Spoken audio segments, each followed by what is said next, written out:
Hello everyone. तो पिछले वाले अध्याय में हमने माउंटेन के बारे में पढ़ा था और इस वाले अध्याय में हम पठार और मैदान के बारे में पढ़ेंगे। इस वाले अध्याय में हमने पठार और मैदान के बारे में पढ़ेंगे। पहले समझेंगे कि पठार क्या होता है, पठार कैसे बनता है, पठार का निर्माण कैसे होता है। ठीक है, इसका परिचय बारे में पहले पहले पढ़ लेते हैं। पठार किसको कहते हैं, किसको कहा जाएगा पठार, किसे नहीं कहा जाएगा। तो पठार के बारे में हम एक बात समझते हैं। पर्वत के बारे में तो पढ़ा दिए थे। जो पर्वत एक ऐसा ऐसा स्थलाकृति जो 500 से 700 के बीच में हाइट होना चाहिए, 500 से 700 800, और जो एक चोटी बनाए, ऊपर एक नुकीला बनाए चोटी की तरह, उसको क्या बोलते थे हम लोग? पर्वत बोले थे हम। और तो हम इसको पठार किसको बोलेंगे? पर्वत तो बोल देंगे। अब पठार किसे कहा जाएगा? पठार का मतलब एक ऐसी स्थलाकृति है, ये प्रथम प्रकार की नहीं होगी, ये द्वितीय प्रकार की होगी, जिसकी इसकी हाइट कितनी होनी चाहिए? इसकी हाइट करीब करीब लगभग 300 मीटर से अधिक होना चाहिए। ठीक है, इसकी हाइट कितना होना चाहिए? 300 मीटर से अधिक। कितने मीटर से अधिक? तो 300 मीटर से अधिक। और दूसरी बात इसका जो ऊपरा है ना, ऊपरा शीर्ष, वो सपाट होना चाहिए, वो एक नुकीला न होकर सपाट होना चाहिए। उसको हम लोग क्या बोल देंगे? पठार बोल देंगे। ठीक है, इसका हाइट कितना? 300 मीटर से अधिक होना चाहिए, और इसका जो ऊपरी सिरा है वो सपाट होना चाहिए, ना कि नुकीला। नुकीला अगर होगा तो फिर वो पर्वत का रूप धारण कर लेगा और 500 प्लस हाइट हो जाएगा, तो 600 में से 600 चलता है तो वो पर्वत हो जाएगा। लेकिन ये हो गया क्या? ये इसको हम लोग पठार बोलेंगे। पठार किसको कहा जाएगा?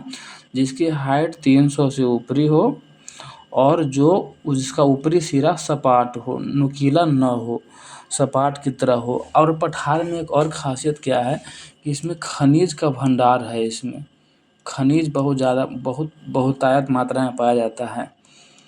खनिज का ये भंडार होता है।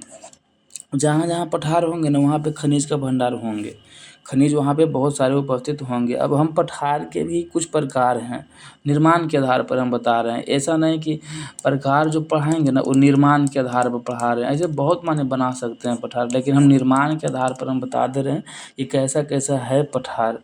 और पठार में हम कुछ हम बनाए हैं के प्रकार के। एक प्रथम हो गया, ये दूसरा हो गया, ये तीसरा हो गया, चौथा। 4 गो हम प्रकार लिए हैं पठार के। प्रथम प्रकार के पठार जो हम बोलते हैं उसको अंतर पर्वतीय पठार कहते हैं। अंतर पर्वतीय पठार किसको कहल जाएगा? अपने आप से खुद सोचा जाए कि अंतर पर्वतीय यानी कि पर्वत के अंदर, पर्वत के बीच में। यानी कि कोई पर्वत है, ठीक है, इधर से एक पर्वत हो गया, एक इधर से पर्वत हो गया, एक और कहीं से पर्वत, मान लो यहाँ से एक पर्वत बन गया है, और बीच में ये पठार का रूप लिया, तो इसको क्या बोल जाएंगे? अंतर पर्वतीय पठार। ये पठार हो गया ना, ये इसको पठार बोल देंगे। हम इसको बोल देंगे ये पठार। ये क्या हो गया? पर्वत। ये भी क्या हो गया? पर्वत। ये भी क्या हो गया? पर्वत। ये तीनों तरफ से पर्वत है ना, एक तरफ बीच में क्या हो गया? ये पठार का रूप हो गया। इसको हम लोग बोल देंगे अंतर पर्वतीय पठार। अब हम अंतर पर्वतीय पठार का कुछ एग्जाम्पल देख लेते हैं कि एग्जाम्पल में कौन कौन होगा अंतर पर्वतीय पठार के। अगर इसका परिभाषा अगर कहा जाए तो हम बोल देते हैं कि ऐसा पठार जो पर्वतों से घिरा होता है उसे अंतर पर्वतीय पठार कहते हैं। और इसका एग्जाम्पल में एक अच्छा एग्जाम्पल है, जो नॉर्थ अमेरिका के बीच में जाओगे तो नॉर्थ अमेरिका में एक मेक्सिको का पठार है। ठीक है, मेक्सिको का पठार। ये पठार किसके बीच में घिरा है? ये पठार एक इधर पठार है, एक इधर पठार है, ये दोनों के बीच में मेक्सिको का पठार है। ये पठार है सिएरा माद्रे ओरिएंटल और एक ऑक्सीडेंटल। ये दो गो पठार है, ये दोनों के बीच में, ओरिएंटल और एक ऑक्सीडेंटल के बीच में स्थापित है। इसको क्या हम बोल देंगे? अंतर पर्वतीय। कैसे अंतर पर्वतीय हो गया? सिएरा माद्रे, लिख देते हैं SIERA, सिएरा माद्रे ओरिएंटल और सिएरा माद्रे ऑक्सीडेंटल दो गो पर्वत के बीच में ये पठार निर्मित है। इसको हम लोग बोल देंगे अंतर पर्वतीय पठार, जिसको हम समझ लिए।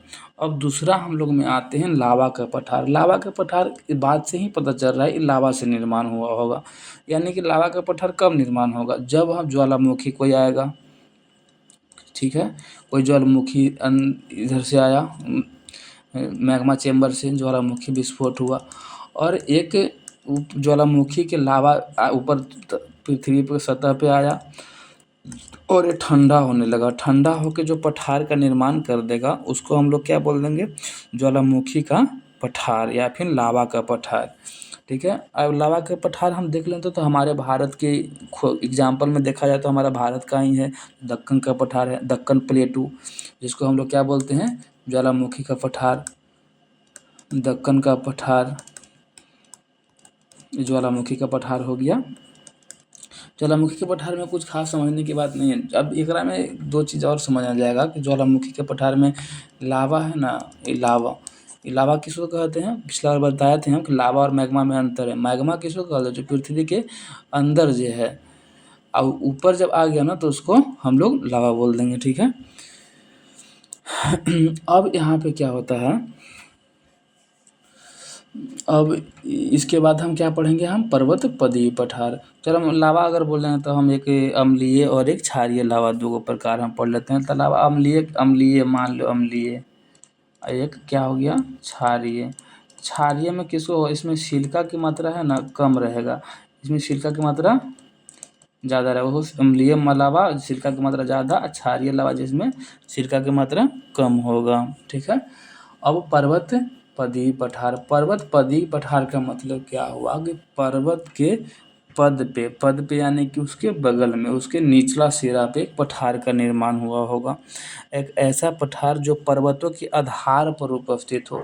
मान लें यहाँ पे एक पर्वत है, इसके बीच में आधार पर एक पठार उपस्थित है, उसको हम लोग बोल देंगे पर्वत पदीय पठार, यानी कि पीक माउंट इसको बोल देंगे प्लेटू। अब एक ऐसे होगा, इसका भी एग्जाम्पल हम देख लेते हैं, पर्वत पदीय पठार, इसमें भी एक मालवा का पठार देंगे, मालवा का पठार, मालवा का पठार, इसको हम लोग बोल देंगे पर्वत पदीय पठार।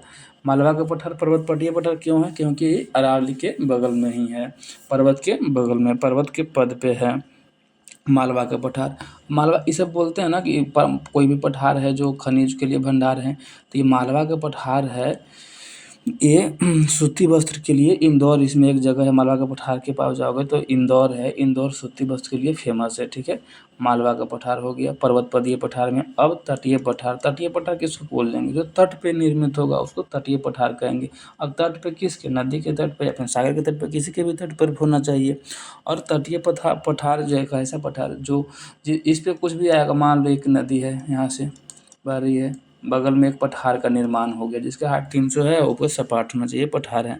अब पर्वत के तट माने कोई नदी के या फिर कोई सागर के तट पे हो, तटीय पठार।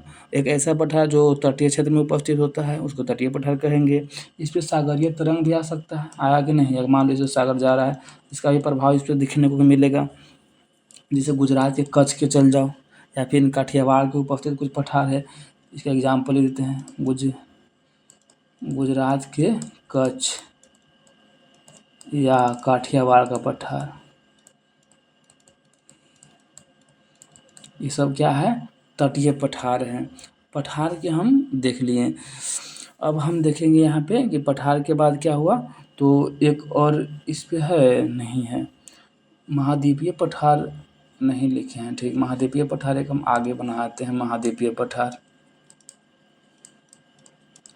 महाद्वीपीय पठार, इसको एक ऐसा पठार बोलेंगे जो बड़ा पठार का रूप हो, जो विस्तृत हो, विस्तार इसके, जिसके जोन पठार का विस्तार अधिक है। देखो जैसे कि जिसका विस्तार अधिक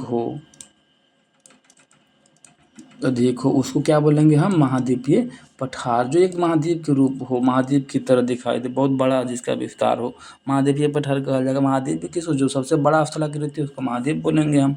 उसी तरह से महाद्वीपीय पठार जो पठारों में सबसे बड़ा रूप धारण करे उसे महाद्वीपीय पठार कहें। इसका भी एग्जाम्पल हम देख लेते हैं। एग्जाम्पल में क्या बोल देंगे इसका हम, तिब्बत का पठार। ये क्या हो जाएगा, जो तिब्बत का पठार जो बनल है ऊपर चाइना के बगल में, उसको हम क्या बोलेंगे, महाद्वीपीय पठार। और ये किसके बीच में है, कुनलुन सा और हिमालय के बीच में है, ये तो तिब्बत के पठार हो गया। और इस हम पठार के बारे में अब हम कुछ पढ़ लिए, पूरा पठार हम देख लिए कि पठार क्या है क्या नहीं। अब हम उसके बाद मैदान के बारे में पढ़ेंगे।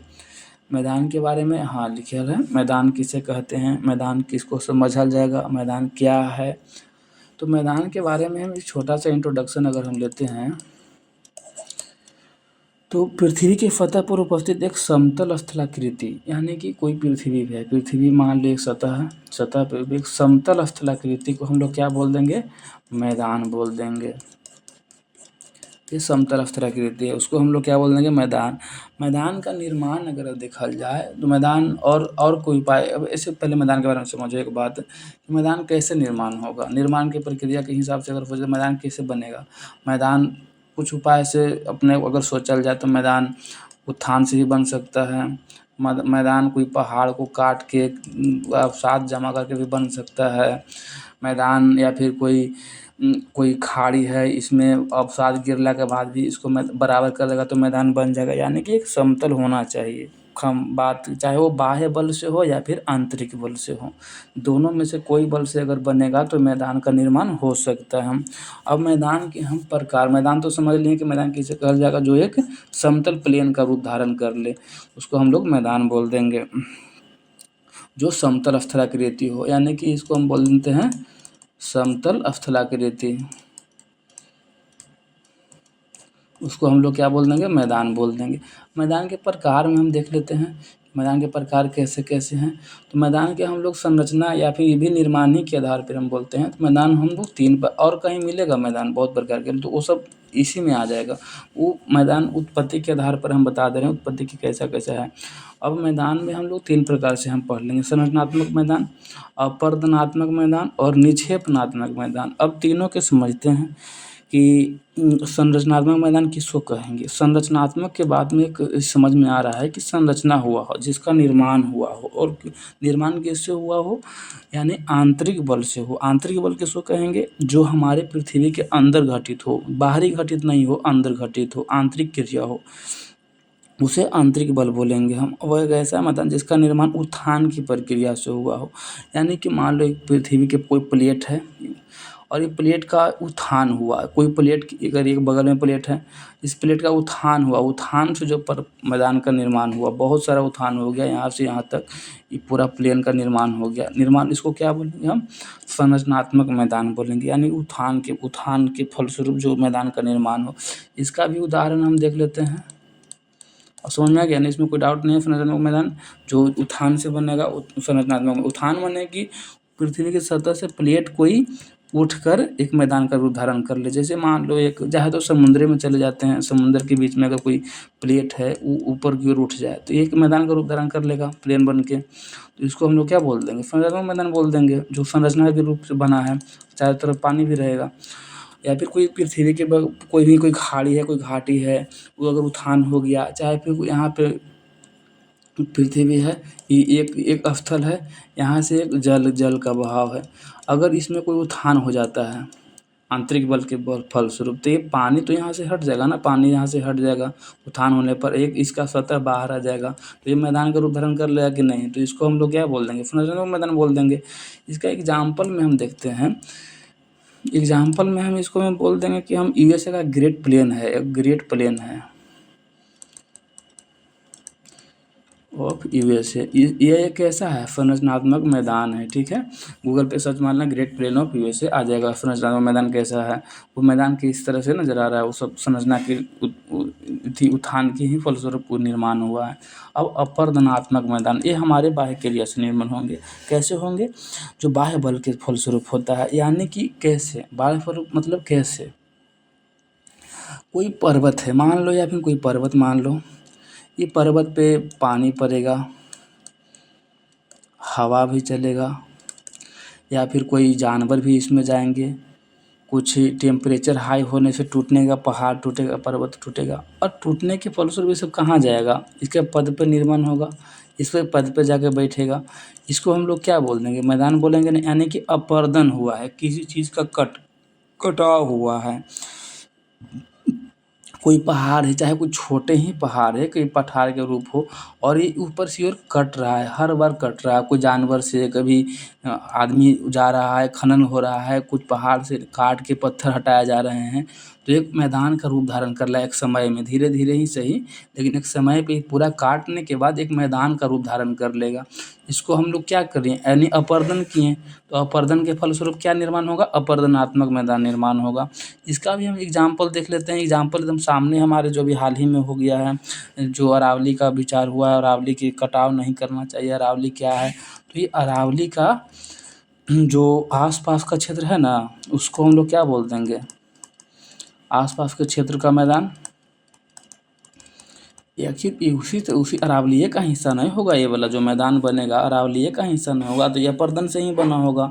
आज कभी भी पहले से ही बन रहा है, अभी आने वाले भी समय में अगर पहाड़ कोई अरावली को, तो अरावली तो अब खत्म, विशिष्ट एक तरह से पर्वत में हो गया, अब शेष के रूप में जब बचा जा रहा है, जिसको भी अभी सुप्रीम कोर्ट ने जारी कर दिया था कि इसको और काटा जाए, 100 मीटर से ऊपर की ओर रहेगा उसको छोड़कर फिर पूरा को ख़त्म कर दिया जाएगा, तो आखिर अरावली बचेगा ही कितना, तो अभी एक मैदान का रूप धारण कर लेगा, तो ये अपर्दन के फलस्वरूप निर्माण होगा, यानी कि उसको अपर्दनात्मक मैदान बोल देंगे। अब निक्षेपणात्मक मैदान किसको कहेंगे, निक्षेपणात्मक मैदान का मतलब ये है कि अगर कोई घाटी है, ठीक है, ये सतह है, यहाँ पे घाटी है, कि फिर ऊपर से फिर सतह है, अगर हम देखते हैं कि ये घाटी के बीच में या फिर कोई पहाड़ ही बगल में हो, चाहे कुछ ना हो, फिर भी कोई जीव जंतु जाए हवा से, पानी से, या फिर कोई नदी के बहाव से इस घाटी में जमा हुआ अवसाद का जमाव धीरे धीरे होते रहा, अवसाद का जमाव इतना हो गया कि एक ऐसा स्थिति आएगा कि ये अवसाद धीरे धीरे ऊपर आकर बैठ जाएगा, और ऊपर आकर बैठ जाएगा तो इसको क्या बोल देंगे, ऊपर से जो समतल, तो सतह तो समतल हो जाएगा, समतल सतह होने का मतलब है यानी कि मैदान का निर्माण, जैसे ही समतल सतह होगा वो हम उसको मैदान यानी कि प्लेन बोल देंगे, प्लेन बन जाएगा यहाँ पे, उसको हम लोग क्या बोल देंगे, प्लेन बोल देंगे। और ये किसके फलस्वरूप ने बना, यानी कि किसी चीज़ का निक्षेपण से हुआ, निक्षेपण के मतलब क्या है, कोई अवसाद को एक स्थान से दूसरे स्थान पर ले जाकर वहाँ पे जमाव किया जाना, उसको निक्षेपण बोला जाएगा। तो हम इसको क्या, ऐसा मैदान जिसका निर्माण बाह्य कारक के द्वारा, जैसे नदी, वायु या फिर कोई सागरीय तरंग, बगल में कोई सागर है तो वेग उत्पन्न करके जितना अवसाद समुद्र के अवसाद को इसमें जमा कर देगा, निक्षेपण किया, या फिर उसके अवसाद के जमाव करके जो प्रक्रिया से जो निर्माण बनेगा, इसमें प्लेन जो बनेगा, धीरे धीरे घाटी भराते भराते फिर उसको पूरा भर जाएगा, तो फिर उसको हम क्या बोल देंगे, निक्षेपणात्मक मैदान। इसका भी एग्जाम्पल हम देख लेते हैं, इसका एग्जाम्पल हम ऊपर लिख देते हैं। इसका एग्जाम्पल में हम लोग क्या देखेंगे कि चीन का एक ह्वांगहो नदी के बगल में है ह्वांगहो का मैदान, ह्वांगहो का मैदान, ये भी एक अवसाद के जमाव से ही बना है, ह्वांगहो नदी के बगल में ह्वांगहो का मैदान। आप ही चाहे हमारे भारत में ही देख लो, भारत में उत्तर भारत का विशाल मैदान, ये किसका बना है, ये अवशेषे से बना है, कोई अवसादे से ना बना है। पहले इसमें तेथी सागर था बोला जाता है, शुरुआत में तेथी सागर था, उसके बीच में फिर एक नीचे से इंडियन प्लेट जाकर टकराया तो तेथी सागर में बीच में जमा हुआ अवसाद का, तो ये किसको बोलेंगे हम, निक्षेपणात्मक मैदान बोल देंगे। और एक और हम देख लेते हैं इसे एग्जाम्पल, अगर देखा जाए तो मिस्र का मैदान है, मिस्र का मैदान, ये किस नदी के बगल स्वरूप, ये नील नदी के बगल में है, तो नील नदी के बगल में, तो ये भी तो मिस्र का मैदान नील नदी के बगल में है, तो ये भी तो निक्षेपण से बना होगा, यानी कि अवसाद के जमाव से ही बना होगा, तो इसको हम लोग निक्षेपणात्मक मैदान बोल देंगे। अब हम पूरी मैदान की चर्चा हम कर लिए इस अध्याय में, जितना मैदान था सबकी कक्षा इसमें हम चर्चा कर लिए। हाँ, हो गया पूरा, पठार हो गया, मैदान हो गया, पर्वत हो गया, महाद्वीप हो गया, महासागर हो गया।